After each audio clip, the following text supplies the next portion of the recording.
Salam sehat. Bandarmologi ASPR ke-1.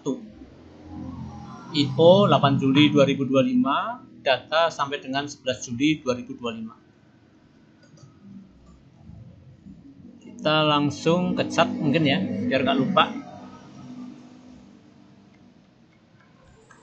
Nah, di sini chart ASPR hari keempat, tanggal 11 Juli 2025, tepatnya hari Jumat, di mana ASPR minus 5%, ya. Close di 113 rupiah. Chartnya, nah hari pertama hijau, hari kedua masih di atas harga IPO, ya. Tapi merah ya, open di gap down, kemudian tutup di kisaran 140 rupiah di hari kedua. Sedangkan hari ketiga ini ARB, ini dikunci di ARB ya. Hari keempat sempat di gap down ya. Ini open ya, terus naik sempat di atas harga ARB kemarin sebelum tutup di zona merah ya, tapi ini hijau karena dia di gap down di sini ya. Terus harga naik dari gap down, jadi konverternya hijau. Ya, intinya masih merah di hari keempat, yaitu 5% tadi. Nah, ini hari keempat ya, per fluktuasi harga Asia Pramulia Tbk. Kita langsung ke data, terutama company profile. Ya, kita coba pisahkan antara domestik dan asing.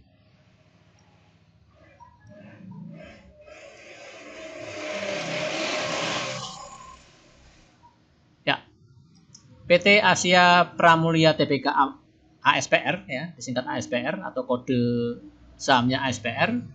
Ini bergelut di bidang plastik packaging produk industri ya, dengan komposisi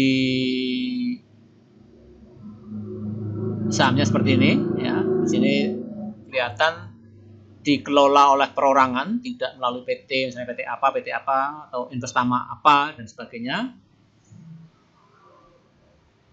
Terus ya tadi jelas ya, sektornya sektor barang baku atau basic ya. Wadah kemasan, industrinya subindustri wadah kemasan.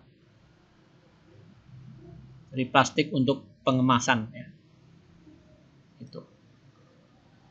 Nah, kita langsung ke data.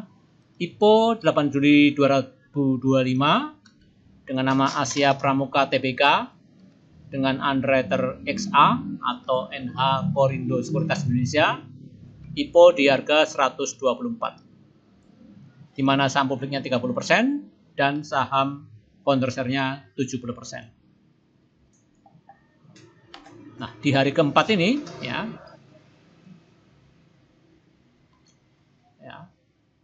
IPO hari Selasa 8 Juli ya, di mana last price-nya di 113, jadi turun 5% dibanding hari Kamis, yaitu tanggal 10 ya. Tapi turun sudah 8% dari harga IPO.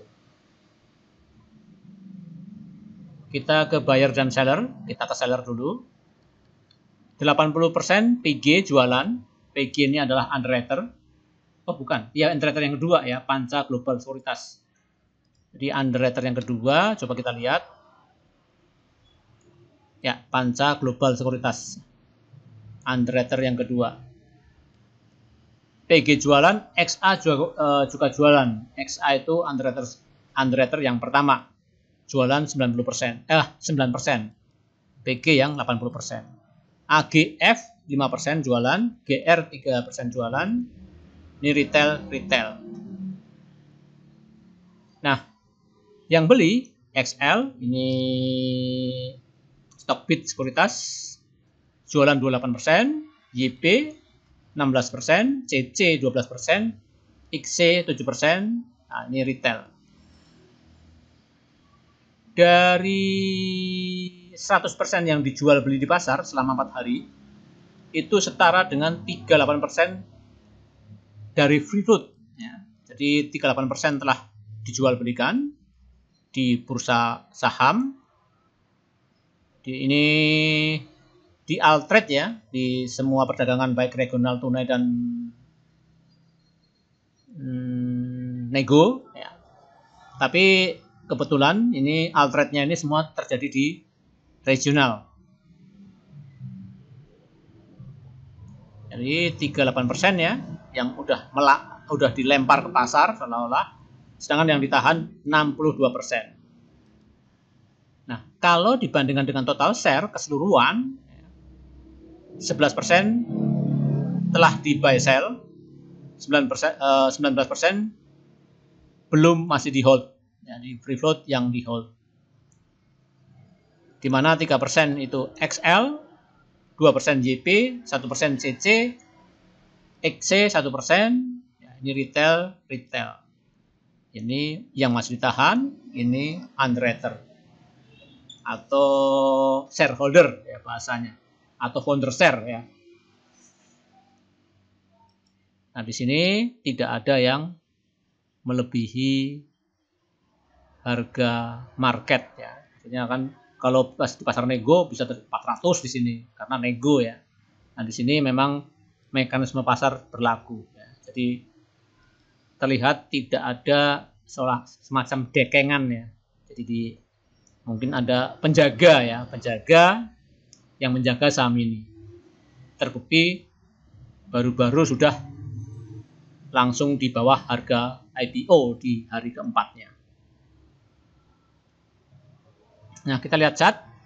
Di chart ini distribusi atau akumulasi. Nah, ternyata distribusi. Terbukti ini PG 80% jual. Ya. Terus yang warna kuning ini di posisi beli 36%. Sedangkan yang di sisi jual cuma 2%. Jadi jelas akum. Jelas distribusi ya. Karena retail yang jual sedikit, yang beli banyak. Ya, retail kan nggak mungkin ngangkat saham ya. Karena banyak orang ini. Mungkin 10 lot, 3 lot, 10 lot, 3 lot gitu kan. Ya gimana? Tidak punya banyak barang ya nggak akan bisa ngangkat ya, harga saham tersebut. Di sini ya 11% kuehnya itu yang telah banjir di market, sedangkan 19% itu yang di hold dari free float, sedangkan founder share 70%.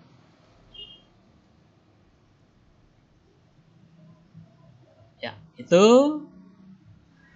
ini faktor asing dan domestik ya dibedakan, tapi tidak signifikan asingnya, jadi cuma ya 5% aja jualan dia, yaitu AGF ya. 5% jualan. Jadi asing kurang berperan. Ya, ini sama lah ya. Sama dengan yang pertama tadi, cuma bedanya di sini kita tidak bedakan antara domestik dan asing. Sudah ya, cepat ya. Saya kira cukup kalau gitu ya. Jadi intinya ini termasuk IPO yang gagal kalau kita menggunakan ring 4 hari. Ya, jadi distribusi ya, kesimpulannya distribusi.